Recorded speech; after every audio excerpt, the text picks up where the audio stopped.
एक गरीब लड़का अपने सहपाठी के घर रात के खाने पर जाता है। वह अपनी सोने की चम्मच लाता है। सब उस पर हंसते हैं, पर उन्हें नहीं पता कि वह जल्द ही सबसे अमीर आदमी बन जाएगा, क्योंकि सारा जादू इसी चम्मच में है। उसने इसे एक फेरी वाले से 2000 में खरीदा था। बेचने वाली बूढ़ी औरत ने कहा था कि अगर वह इससे किसी अमीर परिवार के घर 3 बार खाना खाए तो उनके बेटे से पहचान बदल सकता है। उसने आधा विश्वास करते हुए चम्मच खरीदा था।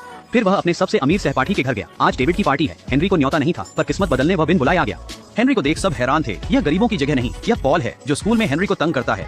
उसने बिल हेनरी को थमाया। भिखारी खाली हाथ न जाए। वह हेनरी को जानबूझकर नीचा दिखा रहा था। डेविड ने तुरंत पॉल को रोका। उसने कहा, हेनरी यहाँ है तो जाने से पहले खा ले। बटलर ने तुरंत स्वादिष्ट भोजन की मेज लगाई और सबको शुद्ध सोने के चम्मच मिले। जैसे ही हेनरी को चम्मच देने लगे, पॉल ने नौकर को रोका। कहा, गरीब सोने के बर्तन के लायक नहीं। उसने हेनरी को डिस्पोजेबल बर्तन लाने को कहा। हेनरी गुस्सा नहीं हुआ, क्योंकि उसे अपनी सोने की चम्मच इस्तेमाल करने का मौका मिला। डेविड मुस्कुराया। सब खाने लगे। हेनरी ने सोने की चम्मच से खूब खाया। अचानक उसने देखा कि चम्मच चमकने लगा। इसी बीच बूढ़ी ने क्रिस्टल बॉल फेंका। हेनरी को सुनहरी चम्मच से खाते देखा। वह खुद से बुदबुदाई कि अब खेल शुरू होने वाला था। डेविड के घर फिर से खाने के लिए हेनरी जानबूझकर उसके करीब आया। संपत्ति रिपोर्ट लिखने में मदद कर रहा था। उस रात डेविड ने पिता को रिपोर्ट दिखाई। पढ़कर वे बहुत खुश हुए। बोले, बेटे में काफी सुधार है। उस रात हेनरी डेविड के घर रिपोर्ट लाया। भूख लगने पर उसने इंस्टेंट नूडल्स मांगे। डेविड ने तुरंत कई पकवान बनवाए। हेनरी ने फिर चम्मच निकाली।